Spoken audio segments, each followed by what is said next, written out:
What's up, everybody? My name is Josh LaFleur from Late Start Piano. Today, we're going to be talking about how to make your practice sessions less like a chore and something much more enjoyable that you actually want to do. If you are practicing things that you don't want to do, or you feel like practicing is a chore, then the chance of you actually practicing diminish because you're going to have to call on either your discipline or your willpower.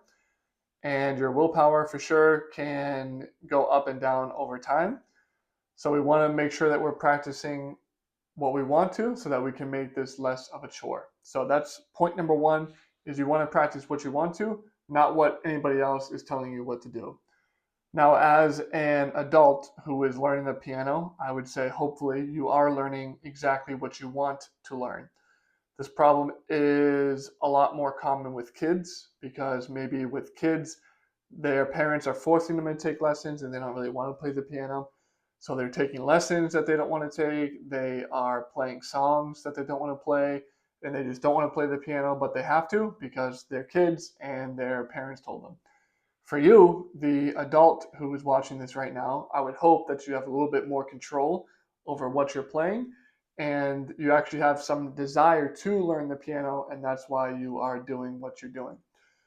And this can be a problem for adults if you have a teacher. So if you're completely self-taught, you're probably playing exactly what you want to do. But if you have a teacher, then that teacher might just be kind of telling you what to do. They might not be actually getting your input or getting your feedback about what you want to do. So if that's the case, if your teacher is only having you play classical music and you don't like classical music, you don't want to play that kind of music, then you need to let them know. Let your teacher know, hey, I don't really like this kind of music. I like to play this kind of music. I like to play jazz. I like to play rock. I like to work on improvising. I don't want to read a bunch of sheet music. And that's fine if that's what you want to do. Your teacher, after hearing that, should be adaptable enough that they can change their practice routine, change what they're doing with you, and make it much more focused on what you actually want to be doing.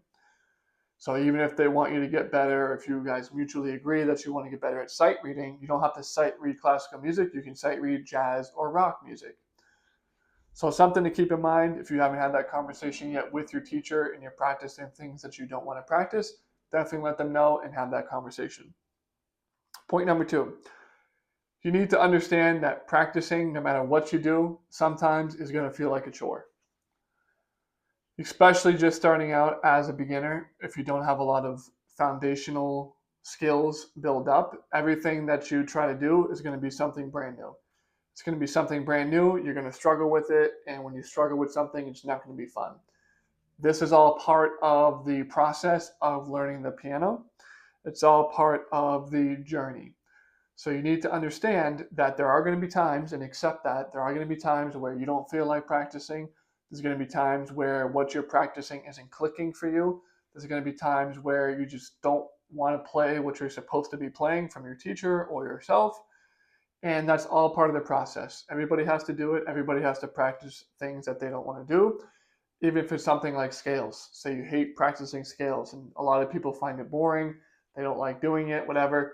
Change it up. Do something that you enjoy. Maybe change up what scale you're playing. Maybe change up the direction that you're playing. Maybe you're playing scales in thirds this time around instead of just going up the entire scale, note by note. Do something different. Try to change it up because scale work is one of the things that you really need to have. Even if you don't like scales, you still need to be practicing your scales. So that's a good example because you have to do it even if you don't want to. So that's part of the process. Not every day is going to be all fun. It's not going to be all sunshine and roses and blue skies every time you sit down to practice. There are going to be darker days. There are going to be tough times that you don't want to have to go through, but you have to anyway. So keep that in mind. Point number three is you don't want to take anything too seriously. So what I mean by this, it's not that I'm saying piano is not something to be taken seriously. It's not that I'm saying that there's other things out there that are more important than the piano. What I mean by that is when you do struggle with a piece, because it's going to happen guaranteed, as I just told you in point number two. When you do struggle with a piece, you need to understand that it's part of the process, like I said, but also don't take it too seriously. Don't beat yourself up over it again and again, right? Mentally. This is more of a mental point. So if you're struggling to learn a specific piece and you've been struggling for a few days, you've been struggling for maybe a week or so, and you're really struggling with getting this certain section down or this certain piece down, you can't be beating yourself up. Don't be calling yourself stupid. Don't say, I'm not talented with the piano. Don't say, I need to quit and try something else. Get rid of all those negative thoughts that you are going to be having, and just don't realize that it's not that serious, right? Piano should be something enjoyable. It should be something that you have fun with. It should be a creative outlet for you, something that you can really put yourself into and express yourself fully. So if you're taking it way too seriously and you're beating yourself up because you played the wrong note and now you're cussing yourself out, stop doing that. That's going to be detrimental to your practice. It's going to be detrimental to your mental psyche as well. And it's just going to overall inhibit your ability to play the piano. So get rid of that. Don't take it too seriously. Even if you have a bad practice session, don't beat yourself up. Just realize, again, it's all part of the process, and come back the next day and do your best. Next point is you always want to end on a high note. So if you're feeling like piano's a chore, you're feeling like you don't want to practice anymore, you can do all the points we just mentioned, but maybe the most important note from this video is this one right here, is you want to end on a high note. So what exactly does that mean? It means every practice session, at the end of it, you should take the last 5 minutes, the last 10 minutes, and do something fun. Do something that you actually enjoy. So that could be something like improvising. It could be something like ear training, trying to learn a piece just by listening to it. It could be scales and arpeggios if you like working on those things, if you actually enjoy hand-in exercise. It can be that as well, whatever you like to do. It can just be playing songs you already know. If you know a couple songs and you just want to play those and just have fun, it can be that as well. The last 5 minutes, the last 10 minutes should all be built around something that you like to do. And we want to do this because, first of all, if you have a bad practice session, you can end on a high note and on a good note. And by bad practice session, I mean if you're struggling with learning a certain section or a certain piece, if you end that practice routine with playing something fun that you like, you're going to be ending on that positive note, and your mind is going to be marinating on that when you walk away from the piano.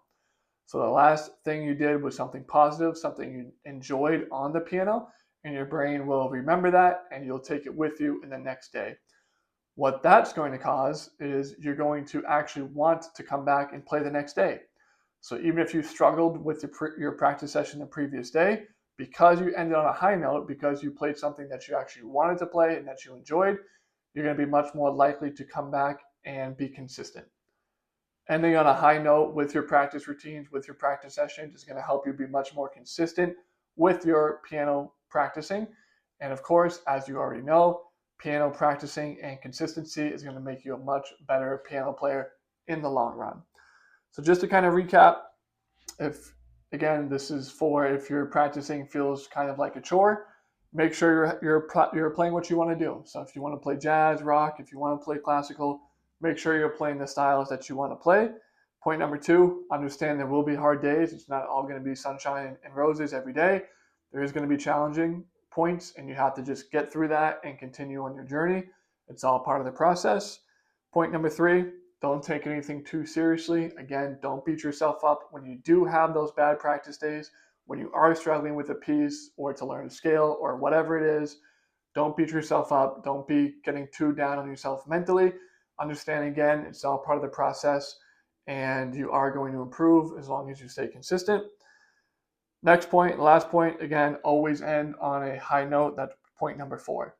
Always end on a high note. Do something that you actually enjoy doing at the piano, and your practice sessions on a high note, something that you enjoy, so that you are much more likely to be consistent. And when you're consistent, you're much more likely to continue practicing and come back the next day. So with all that said, I do have a free PDF on my website. Link is down below. It has 34 essential tips for the brand new beginner piano player to start playing the piano. It's completely free. Just click on the link below to get that. I am offering lessons right now via Zoom. To get started with those, send me an email. Link to that is also down below. We'll set up a day and a time that works best for you. My name is Josh LaFleur with Late Start Piano, and happy practicing.